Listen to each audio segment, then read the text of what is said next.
আজকে দুপুরবেলা এমন ঘুমিয়েছি, ঘুম থেকে উঠতে উঠতে তো পুরো সন্ধেই হয়ে গেছে। উঠেই তো আমার খুব জোর খিদে পেয়ে গিয়েছিলো। তো আমি ইউটিউব দেখে একটা এই মুগ ডালের চিল্লা বানানোর চেষ্টা করছিলাম, যেটা তো লাস্ট অব্দি হয়নি। তাই এই ধরনের কিছু একটা পকোড়া বানিয়ে নিয়েছিলাম।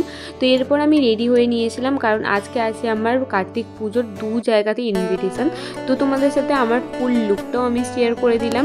তো ফার্স্টেই গিয়েছিলাম আমার পাড়ার যে দিদি আছে, তার যে কার্তিক পুজো আছে সেইখানে। এই যে আমি আর আমার ফ্রেন্ড, তো ফার্স্টে গিয়েই তো আগে ঠাকুর দেখে নিয়েছিলাম। এই যে ঠাকুর, এখানে অলরেডি পুজো কমপ্লিট হয়েই গিয়েছিল।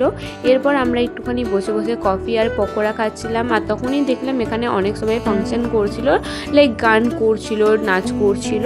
তো ওটা দেখার পর এটা হচ্ছে কার্তিকের বাবা আর মা, মানে হচ্ছে আমার দিদি আর জামাইবু। তো ওখান থেকে খাওয়া দাওয়া করে নিয়েছি, কারণ এরপরে গিয়েছিলাম আমি আমার আর একটা যে ইনভিটেশন ছিল সেখানে।